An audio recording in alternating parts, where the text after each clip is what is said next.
It is a bloodbath. That is how some employers are describing the thousands of job cuts that began setting in yesterday through the health at the Department of Health and Human Services.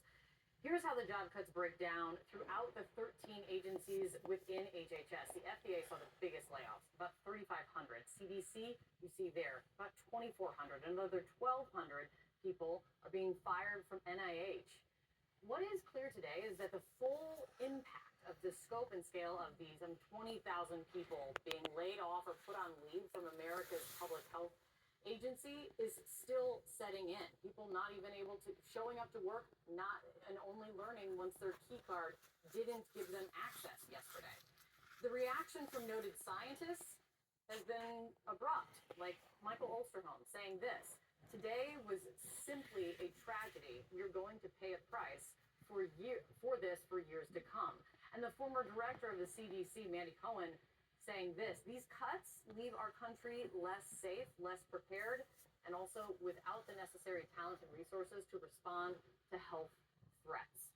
Joining us right now is the former Secretary of Health and Human Services under President Obama, Kathleen Sebelius. Secretary, thank you. I mean, calling it a bloodbath, I mean, it feels like really the size and scale of these cuts haven't really been fully grasped yet. But what is your reaction? How do you describe what's now happened? Well, I agree with the folks that you've already quoted, and I don't think Americans fully understand, and they shouldn't have to, what all HHS really does, how integrated it is to our daily lives. And this has a devastating impact, not just people who work inside the Beltway in Washington or work in CDC in Atlanta, but all over the country. Let me give you an example. They pulled the health workers from CDC out of every state health department. We know that states are way down in personnel, and that means helping to track diseases, knowing if I'm going to a family reunion in West Texas and I'm a pregnant woman and I want to know where the measles outbreak is so I could protect myself and my baby. That data is very difficult to get, very difficult to share.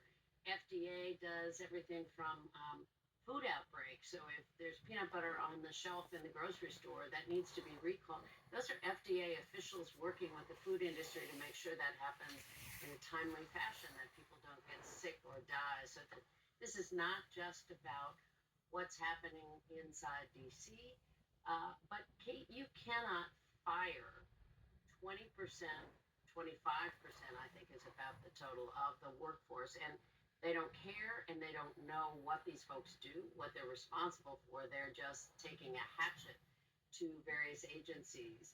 That has an enormous impact on the health and safety, not only today and tomorrow, but 10 years from now. Let me read a couple things that the now Secretary RFK Jr. had said about the layoffs, saying that they would focus on paring away excessive administrators while increasing the number of scientists and frontline health providers, and also saying we're going to eliminate an entire alphabet soup of departments and agencies while preserving their core functions by merging them into a new organization. I'm going to have the control room put up a graphic of some of the high-profile firings and reassignments that are the heads of some of these, what you're talking about, these agencies that do all of this. The director of the National Institute of Allergy and Infectious Diseases. You know that as Anthony Fauci used to head that up. Gina Barrazo, she's part of this. The top tobacco regulator, the top veterinarian working on bird flu, a top official on drug regulation, also part of this.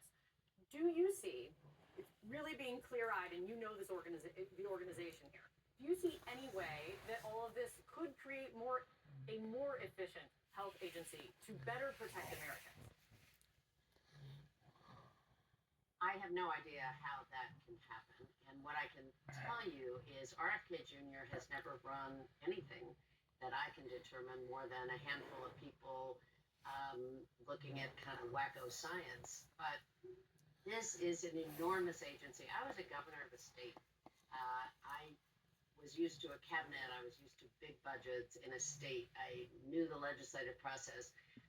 This is a 13-department agency that touches Americans from birth to death. It is involved with state governments all over the country. It is involved with local officials, tribal lands. it took me months to just learn about the amazing assets within this department, what they did, how they interface. And as a governor, I worked with them on child care programs. I worked with them on foster care. I knew about mental health services, the Department of Aging. I certainly knew about the Medicaid program deeply. That's the most money run to states in the whole country. What I know is these folks have no idea what harm they're causing. They have no idea what these people do. They don't know who's under them. And remember, Kate, this is now leadership and two tiers under the leadership that they're now picking out and firing. Already, the probationary employees have been fired. That means the youngest, most tech savvy, brightest folks who wanted to work in health and human services, who were recruited and trained and ready on the job, often for up to 2 years, or people who had just been promoted. That whole layer of employees is gone.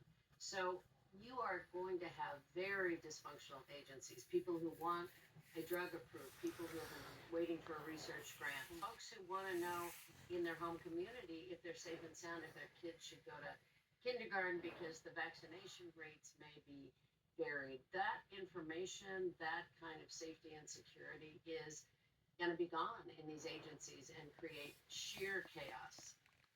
Something that needs to much more reporting and continued follow, and which we will do, and we know it is very critical. Secretary, thank you for coming on. A new hour of CNN News Central.